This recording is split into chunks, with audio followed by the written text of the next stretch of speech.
All right, so this is our third episode. Really, it's our fifth because each one's been two parts so far. But our third episode of Unfiltered, a racing fans only podcast. And today, you and I are going to talk about, the way the media and TV contracts and social media, digital media has changed how we consume the sport.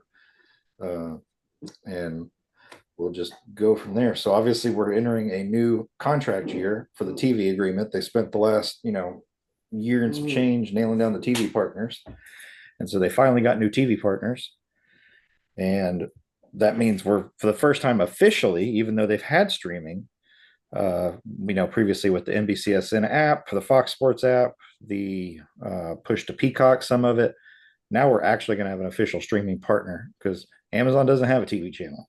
It's going to be the the NFL's package. So, how has your experience with streaming so far? And have you watched a lot of the NFL Thursday football on Amazon? And what do you think that's going to do for how that's going to be presented for NASCAR? I do watch probably 80% of the games on Prime, and something that myself and a friend of mine thought of. He, in particular, watches races.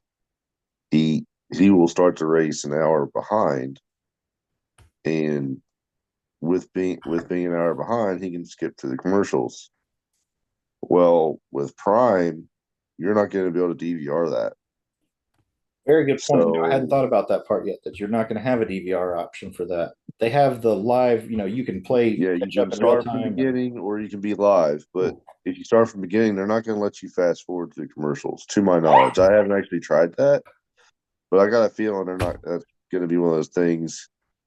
Like if you watch a movie through like DirecTV, if you pick the movie like you want to start from the beginning, they don't let you fast forward to the commercials. If you Yeah, I DVR it, agree. yes. But if it's you get what I'm saying. If it's something you pick Yeah, I've to noticed that. start from the beginning, Um, for example, like kind of like how Hulu does things or whatever, there's strategically placed commercial breaks. Like even if you were to start it and you jump to three-quarters of the way through it, you still you're have to going to have to watch watch a all minute that and a half worth accumulative of. commercials before you get Yep, to the live coverage. So I'll yep. be curious how they do that. For So my so initial, your normal race. Hopefully Amazon doesn't do it like this, but your normal race, you take green flag, you get 6 to 10 laps of, depending on where you're at, 6 to 10 laps of race footage, and then you get a commercial break for probably 5 to 8 to 10 laps, depending on the track.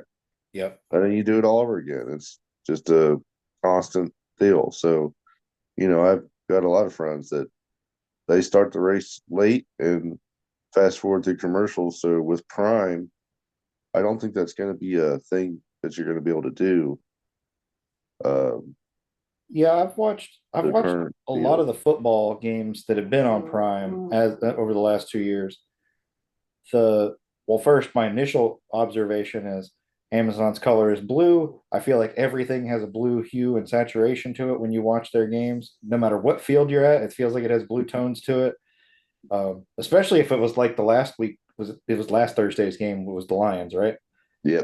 That was like the bluest. I've never seen my TV so blue in my life, and so I'll I be do honest, wonder I how forgot that's it was gonna. even Thursday, and Yeah. I didn't even watch an ounce of it. So it was a fantastic game, but from a viewing perspective, as somebody who's currently consumes NFL that way, I'm not worried about the quality of the stream at all because Amazon has farms and farms of servers, unlike NBC and Fox who have to leverage other content owners resources. Amazon owns their resources, so you're not piping your signal through another person to another person. You're getting prioritized. Like their quality, their NFL package has been fantastic. Like you turn it on, it's instantly clear. There's no buffering that I've seen, and that's with the biggest sport in America. So I'm not Yeah. worried about NASCAR being buffered. I am curious about the picture not quality, but like the color contrast, like I said, because of the blue. Um, I agree Well, with I you. I think hadn't something considered you the have to think DVR part about at all. there is prime football is always at night. Mhm. Their races are going to be, with the exception of the Coke 600, they're all in the daytime. Yeah, So I think the daytime, the sunlight is going to change uh I hope so. that potential of blues. Well, the one thing I know with so you've got five races on TNT and five on Prime. I'm interested to see how the five on Prime specifically this year fare for ratings because they don't have to mess with a TV window. They're not worried about, okay, we got to get off for Law and Order or Sunday Night Football or, it'd be nice It's if they their were own block. off, but they don't Yeah, have any time slots that they have to worry about broadcasting over top of something else because all of their stuff is gridded and on demand. So I think that depending on how that goes could very much dictate what the other partners do as we move forward in these next 7 years of this deal.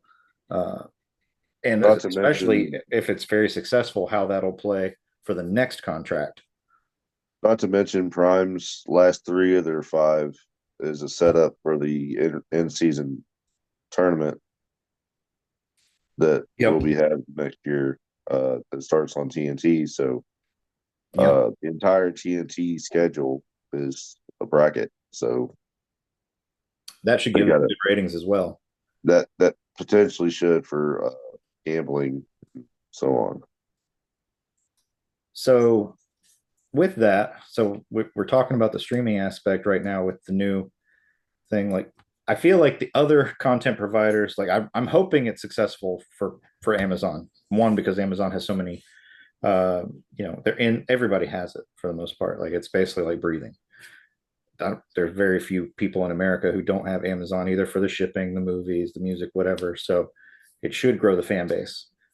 But and so from that access standpoint, but I'm hoping that if it's successful and its technology aspects are successful, that it will push the others to a streaming model, kind of like you and I've talked about, similar to like what Flow Racing has, where it'd be nice if you could subscribe all NASCAR content under one umbrella and you just the feed is the feed no matter who's broadcasting it and you just slap a wrapper around it instead Yeah, of all right, this is Fox, this is NBC, this is TNT, this is Amazon, CW, whatever. If it was just here's the product and okay, this week it's on Fox and you put a Fox banner around it and next week it's on NBC because I know myself, I to your point, what your buddy told you, I don't watch most races from the start anymore when they start, unless it's a track I know I love, like a Bristol or a Martinsville, something like that, because they're to the point of the commercials. They don't always start on time. There's a number of factors. A big part of it is the lack of pre-race now. They've gotten rid of a lot of pre-race and post-race to the point where if you look at the current TV breakdown for the contract, they're spending more money per race than they've ever spent before, yet they're providing less content. NASCAR is actually going to take over and create, according to them, 50% of the in-season content with their NASCAR production studios. We don't know anything about what those shows are going to be like, but Fox got rid of Race Hub, NBC got rid of NASCAR America, not just on TV. They had switched it to streaming, then that went away altogether. They basically destroyed their podcast that they had. That's gone. yep, Uh, all these different ways of consuming media they got rid of, which is to me puzzling because when you look at conversely at the other side, probably the largest way the sport is consumed today, other than on race day, is through podcasts. yep. Probably more than anything. When you especially, Dirty Mo Media is NASCAR media for all intents and Yeah, purposes. with the exception of just a couple. I know Fox. I think Fox kind of benefited with Harvick. Yep, Harvick has a really good podcast with Fox, and then you have. I know you listen to Money Lap with yep. Parker and And you've Landon got Castle. Stack and So Pennies, uh, and I Daily think Stack Downforce and has their Pennies has thing. kind of lost some when they left how they were doing it. But uh, but Yeah, yeah, they've kind of folded it more into a NASCAR production now instead of Corey's yeah, own thing. So, I mean, I'm sure that's good for his career, but not necessarily from a product standpoint.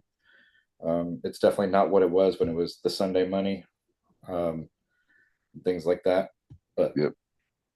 but yeah, I find it interesting that the other content creators, kind of like how Kenny Wallace said that, Marcus Smith and NASCAR and those guys chose to get rid of like race day by the Home Depot, and they ended up having to bring it back because the fans were clamoring for that act track experience.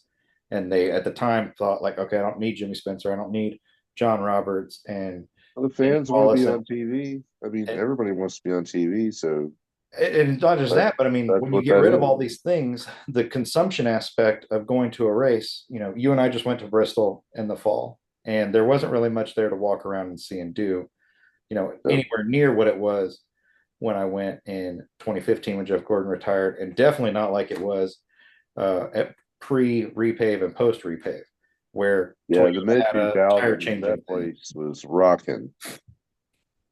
So There was so much to do in the mid 2000s. I mean, hell, they had uh, a big brat stand in the middle of the yep, in the middle of all the where you could buy die cast and stuff. There was just a big, you could just walk up and buy a brat. Now you got to clamor to find anything to eat. yep.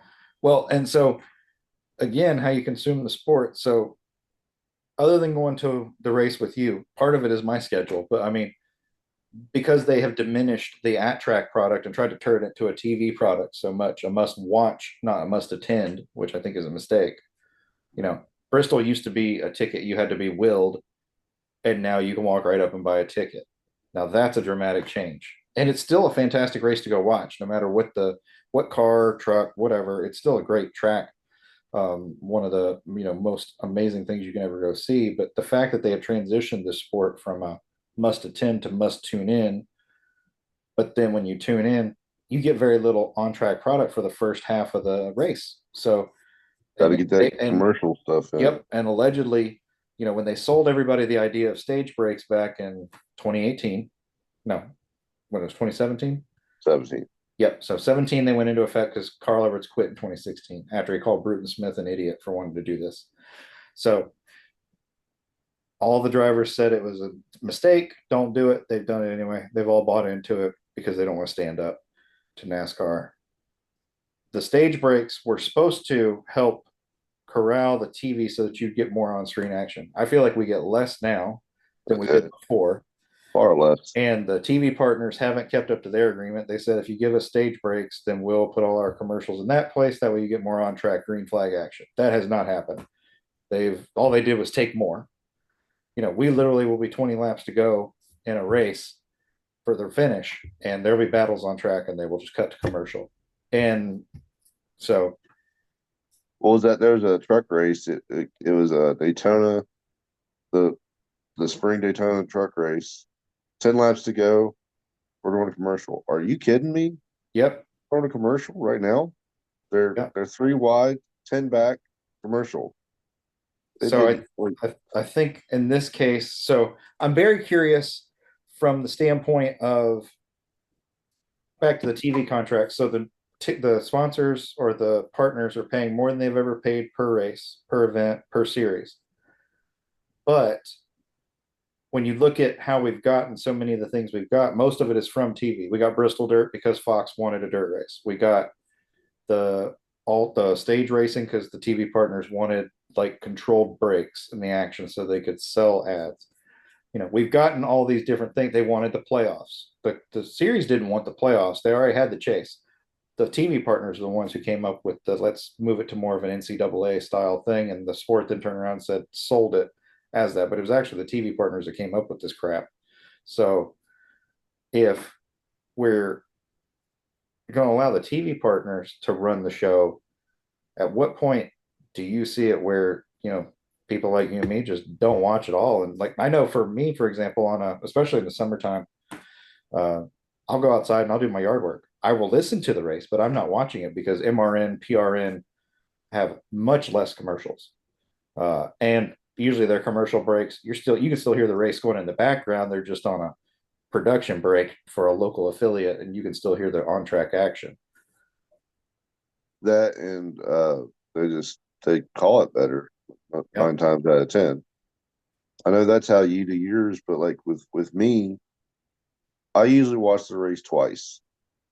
On race day, the moment the national anthem's been sang and gentlemen start your engines, I turn on my driver's onboard camera on the NASCAR app. Got the radio going, so I've got the TV up just a little bit, just in case. But I can hear his spotter, his crew chief. I can hear what he's saying, and I'm following him throughout the race. And usually because it's like 10 to 15 seconds ahead of TV because of the Sometimes delay. more than that. Yeah. Yeah, sometimes it's 30 seconds. It's crazy, but because of the TV delay, and we don't want nobody to cuss on TV. So it, I know there's a caution before anybody else knows Yeah. because of the There's delay. been times where, like, when we were in fellas, and I would be saying, okay, good job, he won. And they're like, how do you know? Because I was listening to it in MRN and they're over a lap and a half ahead of whatever's on screen, which is Yep. insane. Like, I already know about the caution, the pass, or what really infuriates me is when I know about the caution and TV still showing commercials anyway. Like, it's not important, especially when it involves something that's happening up front that dictates Yeah. the strategy or the outcome of the event. Like that, I get really mad. Like, what do you? And then they don't even show it. So They'll yeah, show like a part of it, but not the precursor. the TV deal really doesn't affect me too much because of the way I consume it. I have a projector going and I watch the onboard and I have the TV going on the regular race. But my race day is revolved around my driver most of the time. Um, Now, if he falls out, I'm more focused on the TV. But I do always go back and watch the whole race to see if I missed anything because of the focus on the driver. Um, with Prime, I'm hopeful that with Junior being involved and Latart, I think Adam Alexander as well being, Yeah, I think thank he's God. more I'm just so focused glad on they didn't bring over uh Rick Allen. Rick Allen. Yep. I wanted to Yeah. call him Blake Allen. I don't know why, but Yeah.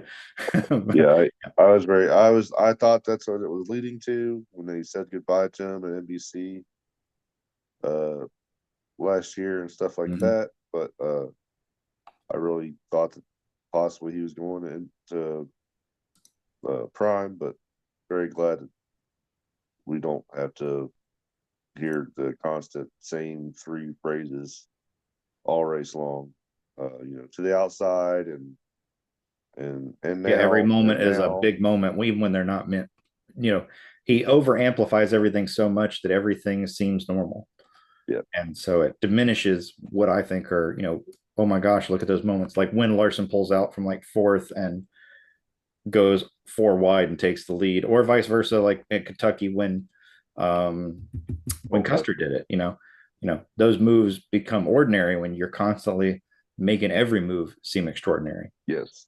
So I'm Every glad move they is don't not have him anymore extraordinary, and because that's I why think we he both liked takes the Lee Diffie. yep, He doesn't blow every move out of proportion. He absolutely. did a little bit sometimes, but I mean I think that's just he gets excited about some things more than he should, but I mean that he'd never been to a lot of these But he's seen a tracks. lot So of it for the first time. So kind of like yeah, when Junior watches a race, I like that genuine excitement as opposed to I feel like a lot of it is almost like putting on a face, a makeup, yep, if you will, for some of them. yep. You were talking about the studio that NASCAR is making. Yeah, they mentioned that And they're going to create this 50% of their content, and I'm curious what that content's going to be because they,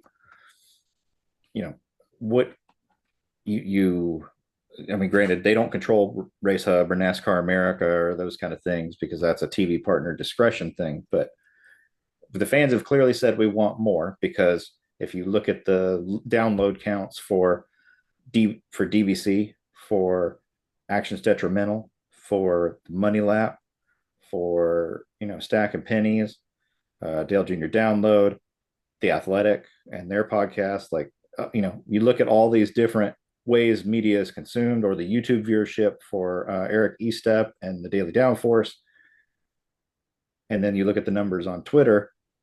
There's clearly a demand for this content throughout the week. People want to know what's going on with the sport, and they want to know in detail as much as some of our own friends think that we're too far in the weeds.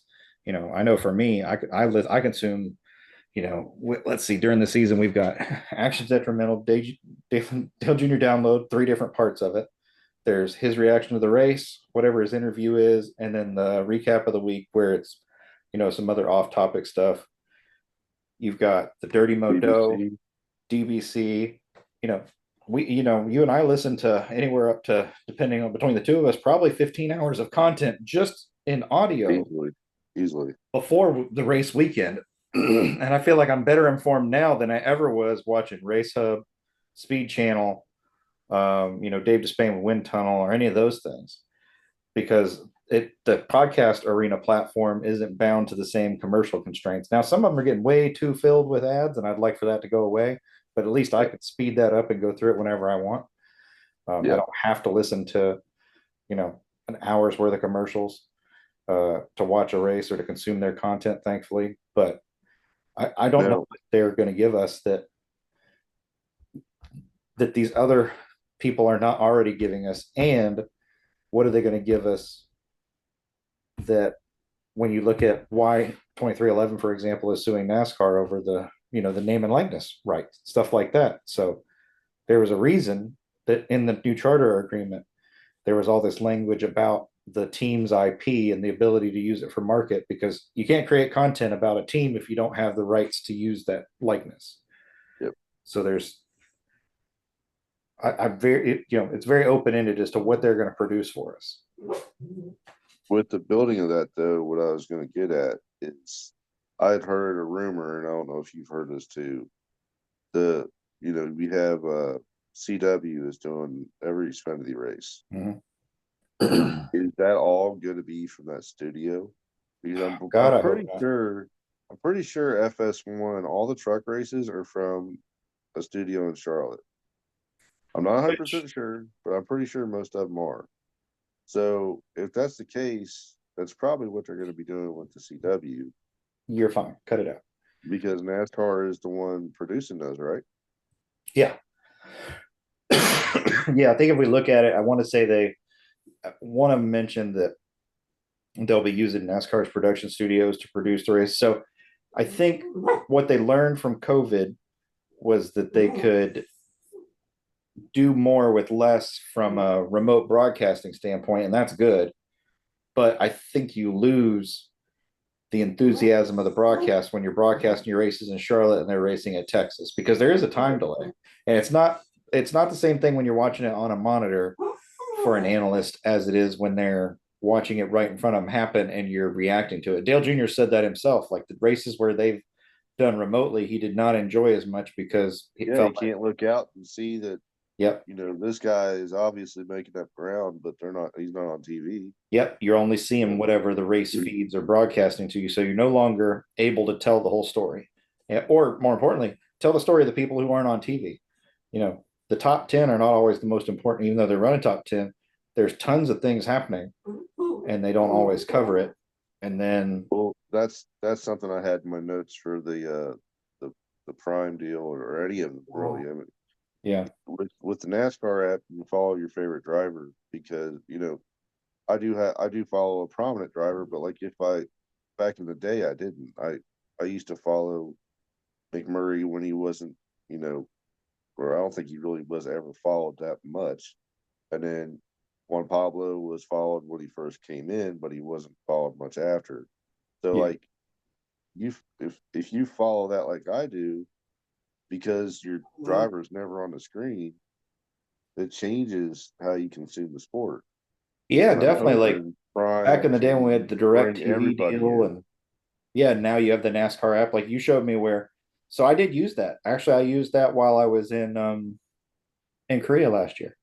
I could not stream the race with anything I had. None of the normal stuff that I had Oh, I remember this. Yep. allowed me to watch the race remotely, but I was able to listen to it on XM. So I was able to listen to the race broadcast in real time on the XM app. And then I was able to use the NASCAR app to watch the overhead view. And that you had showed me how to do, where you could watch like the bigger picture, almost like from a blimp or whatever. And between the two, I was still able to watch the race and understand what's happening in real time. I think it was for the Roval that year, for the playoffs. And that was neat to be able to do that instead of, okay, well, I just have to wait and see who won when it was one, Harvick had a chance. And like it, that was, I will say that that's the good side of the new technologies that have been brought in. Even though we've lost the direct TV option where you could pick a car and ride along, we've incorporated that to the app. You have the XM app on your phone, so you can stream all the stuff throughout the week instead of having to just listen Another to a thing on the car. NASCAR app, you can Yep. listen to the PRN or Yeah. MRN, whoever it has at that race. Uh, Yeah, and that's the other good part. Like, even if you don't pay for any of the NASCAR features on the NASCAR app, you at least get the race broadcast by default through whatever their race partner is that week. Something I thought of with Prime, and this only, I mean, everything else is about the same. I mean, TNT, Fox, and NBC, they're network television, right? Mm-hmm. They don't have the option that Prime does. And with Prime, you have three different ways you can watch the game, right? Yeah. You've got the regular broadcast, you can watch it in Spanish if you want to, or you can watch it's almost like you're watching a video game being played. I Yeah, wonder, with like the X-ray almost and all the yeah, analytics over top. Like, yeah. I wonder if they're going to do the same with NASCAR and I think they usually have what, 5 to 6 onboards. Yep. I wonder if they're going to allow you to watch the onboards that they have for whichever race within the telecast, because That'd be that neat would because, like, help bring people in. so like YouTube TV, for example, you can pair up to 4 games at a time. Okay.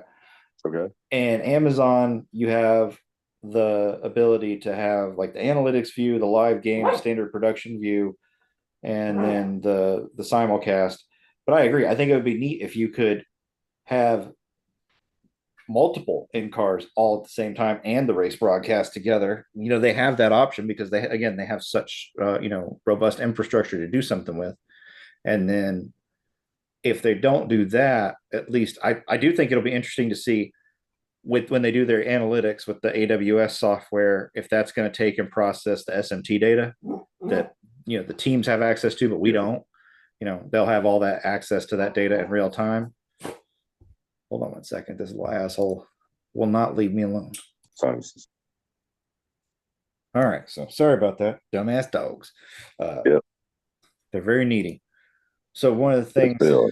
the other components I wanted to talk to you about was, so NASCAR, you know, they tried to do their own Drive to Survive first with USA, and they've had shows like this before, but it failed spectacularly because of the time It it was failed on, with the a channel it was on.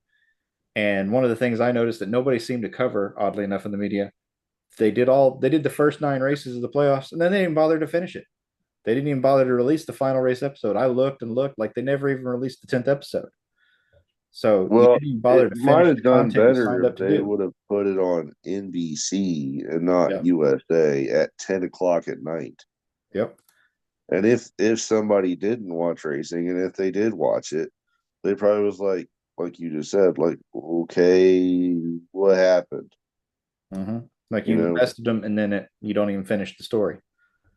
So then they finally understand if you want to be like F1 and capitalize on that, like all the other sports have decided to do as well. Golf has done theirs. Um, MotoGP's on Max now, with HBO, like I exclusively. did not know that. Yep, MotoGP. If you go to HBO Max, you get all the motorcycle races. It's fantastic. Again, great quality. HBO has its own server cluster. Now, can you go back and watch those like a Mm-hmm. day or two later? That's Yep, something I noticed with Prime. I don't think Monday morning, or not Monday, I'm sorry, Friday Friday morning. morning. I don't think you can go in and watch the game. It's just gone. I have to look. I don't remember. I know there's a viewing period, and you can set it up to save But the game or record it. why But would you limit that? I'm sure it has to You do with the licensing rights. Like in it, they've purchased the rights to be able to air it live, but maybe they didn't purchase the replay rights, the redistribution well, rights. now that I'm thinking about it, you can watch But then if Prime, you the have like, game on NFL Network that's what I was gonna say. On a couple NFL hours Network and later. I Red think that's Zone, probably you what it get is. the games replayed. So That's let's probably what it is. Now that that's what I'm I, thinking. But the other part before we head off into, part two was, so last year Netflix, we had the NASCAR series. NASCAR admitted that it was a proponent on why we had such a huge fan increase at the beginning of the season, because of the things leading up off the, that boost from the playoffs last year where they followed everybody. And then, you know, again, we've been talking charters and TV deals and the teams complaining about not getting enough money. And so 2311, one of their big sticking points that they've continuously outlined in their lawsuit was the media rights, the ownership over the, the team IP, the driver licensing, and all those things. So I'm curious, and nobody's disclosed it yet, but I'm thinking that if they're protesting about this so much, I mean, it's clear because it's been said in multiple outlets that several sponsors have complained to their drivers or their teams, like, why weren't you in this last year? And pushed them to participate. Like Harvick and Bush, for example, they weren't really a part of it. It was very much 2311 racing with some interjection of one or two other people, but mostly yeah, I 2311 took remember major advantage of it. Larson wasn't in it until they realized he was going to be in the Final Four, and Yep. then all of a sudden they're showing him and Bell and Byron. well, Byron I think was in it most of the time. I Well, he was in think. there for Lego, him and Lego, man. He almost got a Lego. Yeah, I'm surprised he didn't get a Lego sponsorship out of that deal. I yeah, really, I know. but I just wonder, you know, that's been one of their sticking points in the lawsuit. I feel like that's got to be a reason why, is because they probably didn't get any, little if any, of the monetary offset that came with any of the subscriptions, whatever, however Netflix's payout model works. And then you add on top of it, we've got gambling. They're betting on the drivers and teams. How much, if any, of that do the teams get access to? There's money coming in all these different areas, but the teams aren't really getting any of it. So I can see why they've been complaining. Like, you want us to operate on this tiny sliver of money of the billions and billions of dollars that are actually flowing into this sport. And yet, the way, based on the way it's consumed and all the different areas that it's available today, from betting, from, radio and broadcast to TV to streaming, why are we not being, paid out more? So we'll continue here in a minute because we're going to Yep, stop this one and go to part two. copy that.